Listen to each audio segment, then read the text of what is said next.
All right. Thank you for tuning in to our unedited reading of The Sovereign Child with commentary. We are on the chapter on sleep, and this is the second part two.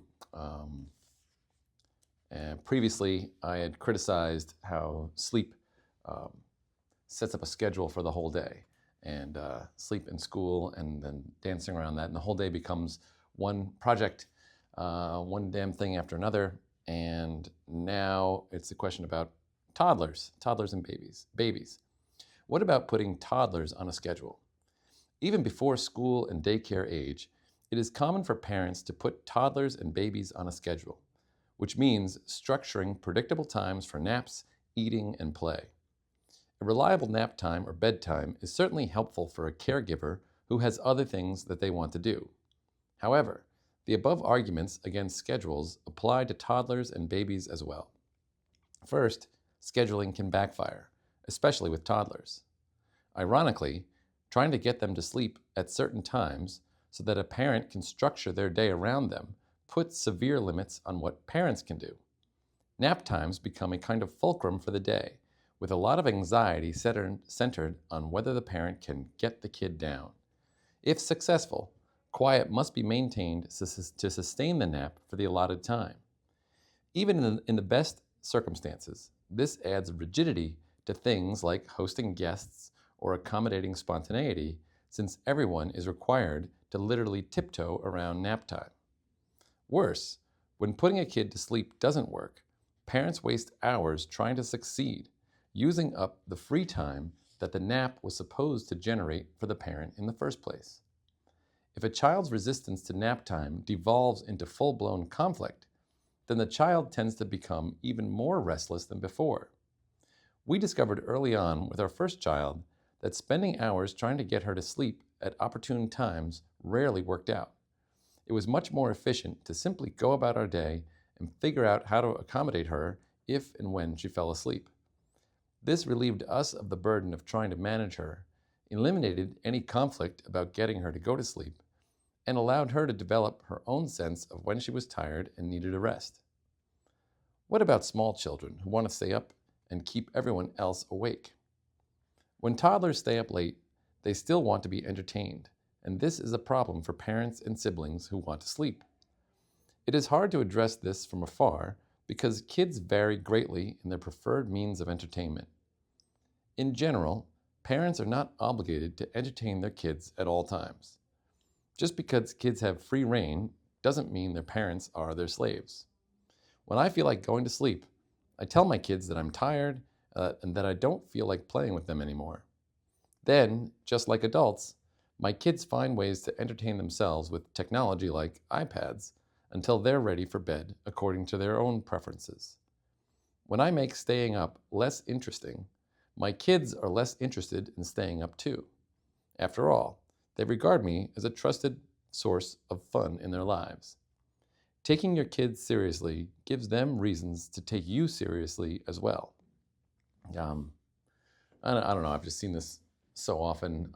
We fell into this trap a lot with our first kid, that we would try to engineer and structure naps during the day, and it just made it added a level of anxiety, just constantly worried about, when's the kid going to sleep, adds to worries about when are they going to eat, how much food, are they going to get enough food, when are they going to, do this or do that. And instead, we eventually learned to just kind of throw up our hands and, pay attention to our daughter. And when she was tired and felt sleepy, we would make it easy for her to sleep, and kind of work around it on the fly. Kids can fall asleep in strollers and car seats and on couches, on the floor, on a blanket in the park. There's, little kids can fall asleep. I've had them fall asleep in shopping carts, you name it. So I think that is a better way to, I think it is, I don't know, I think the trade-off is worth it. The lack of anxiety, also the sense that the kid gets a feeling or their own sense of their own level of fatigue and tiredness, and they begin managing it from a very young age. And I've just noticed a lot of, it's like with the food thing, trying to force a kid to eat in a certain way to forestall some future problem where they're difficult to deal with because they're hungry. In a similar way, trying to get them to sleep in a certain way to forestall them being tired and cranky in the future, that often also doesn't work. The disruption, the effort, the discord, the strife that comes with trying to force eating and sleeping in a certain way, to forestall discord and strife in the future often doesn't work out. You're guaranteeing some amount of pain and suffering now with the hope that you'll get less pain and suffering in the future. And I think that is almost always a mistake. People can get it to work great, but okay. Taking babies and their midnight cries seriously. What about babies at night? When people hear you have an infant, a universal refrain is she sleeping through the night? People's tolerance for being awakened from sleep varies widely, and for those fortunate souls who don't particularly mind, I suspect this isn't much of an issue. But for many people, being awakened is so disturbing that it is one of the scariest aspects of becoming a parent. My older brother had kids well before I did, and he was up a lot at night, and the kid was not, my nephew wasn't sleeping a lot, and it was, for a year, 2 years, it was very hard, and I was petrified that was going to happen to me.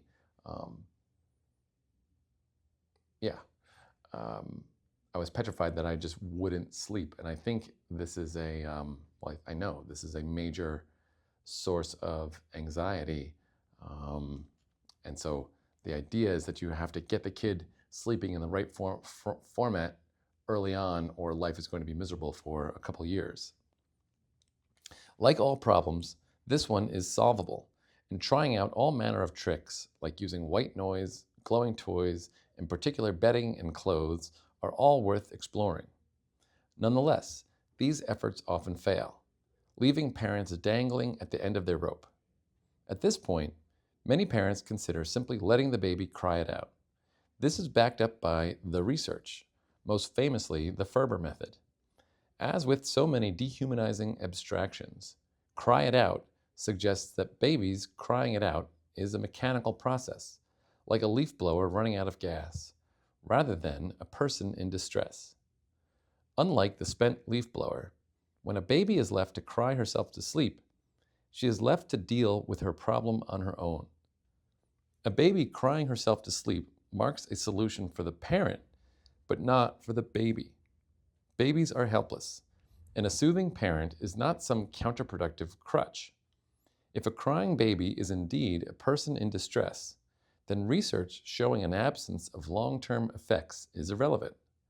I take ibuprofen for my headaches, even though there are no long-term harms of enduring full-force headache pain. So I worried I didn't elaborate on this point, but I'll elaborate on it here. You take ibuprofen for a headache. I'm sure you could do tons of research and find out that one's health or various outcomes in the future are not affected by taking ibuprofen for headaches, assuming ibuprofen works. Let's say ibuprofen improves headache pain. You could do research and say, oh, well, there's no long-term benefit from taking ibuprofen, so there's no point in taking it, right? There's absolutely a point in taking it because you're suffering right now, you're in pain, and taking this medicine alleviates the pain. So the same argument applies to a baby crying in distress. You could do all the research and show that, it doesn't matter if you just let the baby cry it out, it doesn't have any harmful effects later on. Well, that doesn't matter because if it's a baby in distress, soothing that distress is valuable and worthwhile on its own. So that's one area where the research is irrelevant. The other point about the research is that the research is bullshit because, what are they studying, right? They're studying very blunt outcomes like, I'm sure, things like depression, things like, I don't know, career success or health or body. I don't even know what they're, be interesting to see what they're measuring to show that the Ferber method, um, I'm sure the outcomes are much shorter term than, how someone's doing in adulthood. Nonetheless, how do they know that being left to cry it out doesn't have any long-term psychological impact? I'm sure they're not studying for that. I'm sure they're not measuring, it would be very hard to. How could you capture whether or not being left alone to cry it out forges something in your personality? It absolutely could. So, yes, I'm not a fan of letting babies cry it out. If a person is a full status person when they're born, then crying in distress is just as big a deal for a baby as it is for an adult or for anybody else. Not just as big a deal. An adult crying in distress probably has a much higher threshold to start crying than a baby. So probably a bit more suffering that goes into driving an adult to cry out in distress. But nonetheless, they all need to be taken seriously, I argue. All right, one objection to worrying about a baby's state of mind is that babies don't seem capable of understanding or remembering. They seem like little more than pre-human blobs that we are imagining have more interiority than they really do. This is understandable, but consider the alternative. When, during brain development, do interior consciousness and rudimentary understanding flip on? My guess is that it's earlier than we think, and probably even before birth.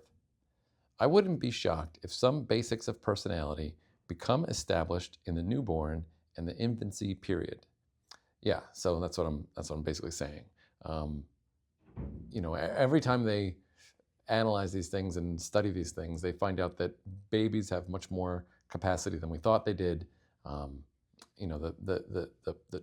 time period of when babies show signs of having conscious awareness of suffering and are forming ideas about the world and forming the rudiments of language and things like that, that timeline always gets pushed closer and closer to birth. It gets pushed earlier and earlier.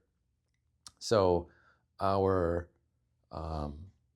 guess about when babies are capable of suffering, have a conscious awareness of what's going on, if I was going to bet, I would bet that happens earlier than we think.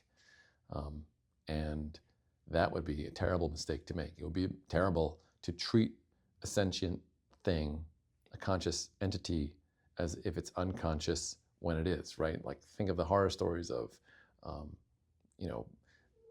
undergoing surgery without anesthesia, right? You're knocked out, but you're not fully anesthetized, and that's a horror show. So we really would not want to make that same mistake with a baby. I'm not going to explore the philosophical and neuroscientific features of this argument here. Instead, I take a simple, practical risk assessment. I would rather waste effort accommodating a newborn as if she can think about what's going on than treat her like an unthinking lump when she is not. In other words, I would much rather be wrong and attribute more consciousness and more capacity for suffering. I'd rather overdo that than underdo it. You could call this taking babies seriously. Until we have some better theories about consciousness and explanatory thinking, this is the most prudent approach. After all, a baby is only a baby for a few months. Is it really asking too much to be extra cautious? That's the other point. Babies they're only babies for a few months, right? That period where they seem like an insensate blob, maybe it's 3 months. Is 3 months really an excessive amount of time to be overly attentive to crying in the middle of the night? Certainly the 6 months, if you ever interacted with a 6-month-old, they're almost, I think it's pretty clear that they are, there's a lot going inside. Okay, if babies are capable of rudimentary understanding, then when a baby cries out at night, they're doing so because they have a problem, not because of some biomechanical reflex. So again, they're not a leaf blower. They're not just a nuisance. They're not just some thing, some physical object that's making noise and keeping you awake, right? There's somebody inside. Perhaps they are scared or even have primitive fears about abandonment. Who knows? And who knows if an infant left to cry it out might form some long-lasting ideas about how unreliable their parents are. I wouldn't want to take a chance. I would hate for my child to form dark thoughts about the world because I thought they were too young to think. So, you could overdo this. I could see the I don't know. I get the criticism that you can wind up kind of catastrophizing about how any given negative experience could be trauma inducing and cause lifelong harms and lifelong hang-ups. And that is a paralyzing fear, and it kind of weighs everything down with this, I don't know, makes the parent very subservient's not the right word, but in a constant state of worrying that they're going to cause a catastrophe. And I don't think that's good. I also don't think, well, there's a couple parts of this. I think it is true that small things can wind up causing, I don't know, long-term habits of personality. One example, when my son, I think he was 18 months old. I don't think he was even 2. At most, he was close to being 2. I really don't think so. We were at my brother's house. He's got a pool, and my brother jumped in the pool and he got splashed. And we were all out, hanging out, having fun at the pool for, most of the day. So it was hours. It wasn't just like a one quick. And during those several hours of having fun with all the cousins running around and grandparents and aunts and uncles, my son got splashed, not particularly notably, just a thing that happened. And then at least 3 months later, this was a long time, a shockingly long time later. It was in the morning. I remember being in the hallway in the house, and my son started crying or whimpering or whining or something. He was upset about something. And when I asked him, it came out that he was upset that he got splashed by Uncle Matt. I couldn't believe it. I was absolutely stunned. I barely remember him being splashed. It was not even really easy to understand what he was talking about. It took a little while to figure it out, but I'm confident that he was reflecting on that episode. So if something that minor can last in a toddler's mind for that long, I think something a bit more significant can last a bit longer. And there is no way of knowing what's going on in these kids' minds. I mean, that is the fundamental idea here, is that the mind it's unfathomable even to the inside, let alone to the outside. And so I'm saying there's a risk of catastrophizing and overdoing how dangerous or impactful the ways in which you treat a young person can be. But on the other hand, I do think it's real. And the kind of saving grace here, or the way that I assuage my own consciousness, is that everybody's in this situation. There's no obvious way to avoid harm with a kid. It's inevitable. And the only way forward is to try to minimize it. And if you're overly concerned and overly anxious and neurotic about it, that's probably not going to be helpful either, right? That can wind up producing long-term negative, personality traits as well. So being neurotic is not a solution. There is no off-the-shelf solution. You kind of just have to problem solve as best you can, I think. And yeah. Okay. Babies only have a few simple needs They didn't choose to come into the world and burden their parents with these needs. Their parents knowingly burdened themselves. It seems wrong to signal to a person just beginning life that their needs aren't important. I mean, I think this is huge, right? You chose to have a baby. You know that babies need certain things. To be kind of defensive about that or indignant about that or to demonize the baby or belittle the baby or somehow blame the baby, I think that all that's a big mistake. It's a very common big mistake. On a practical level, I immediately comfort a crying baby.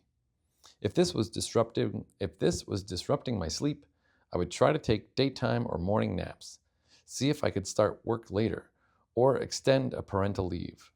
I would consider hiring a night nanny, as the problem might go away in a few weeks. We wanted to bring our babies into the bed with us, but this raises the risk of sudden infant death syndrome, and we couldn't get comfortable with that idea. To get around it, we first bought a bassinet that attaches to the side of our bed, so it was easy to drape an arm in to comfort a crying baby.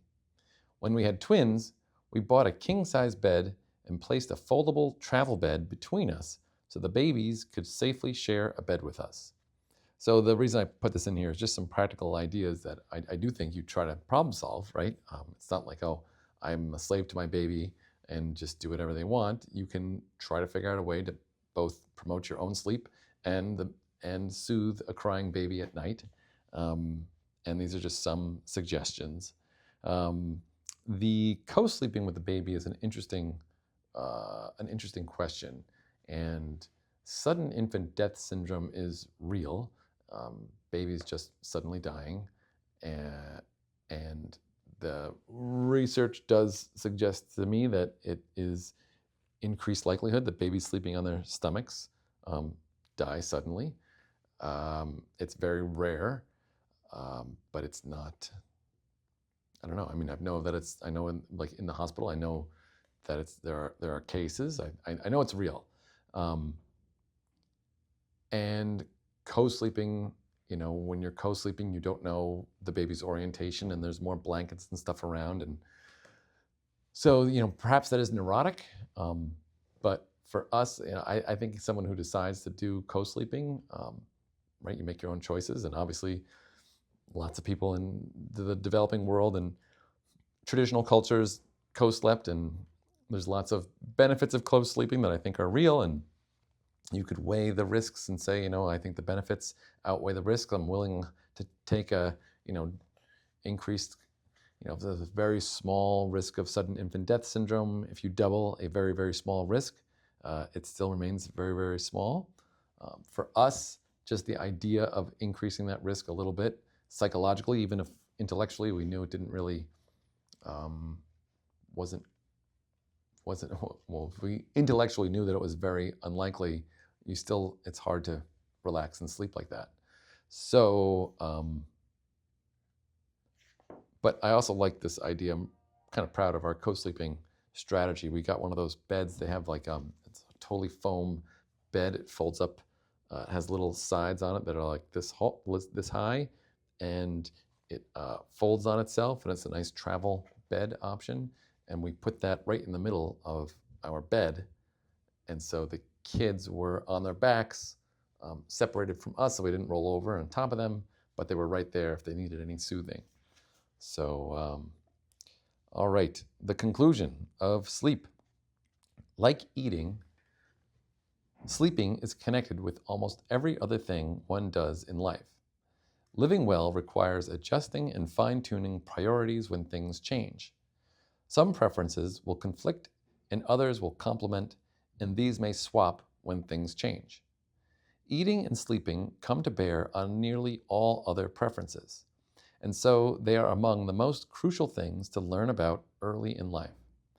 This learning should be free of confusion, fear, or shame, and free from arbitrary moralizing.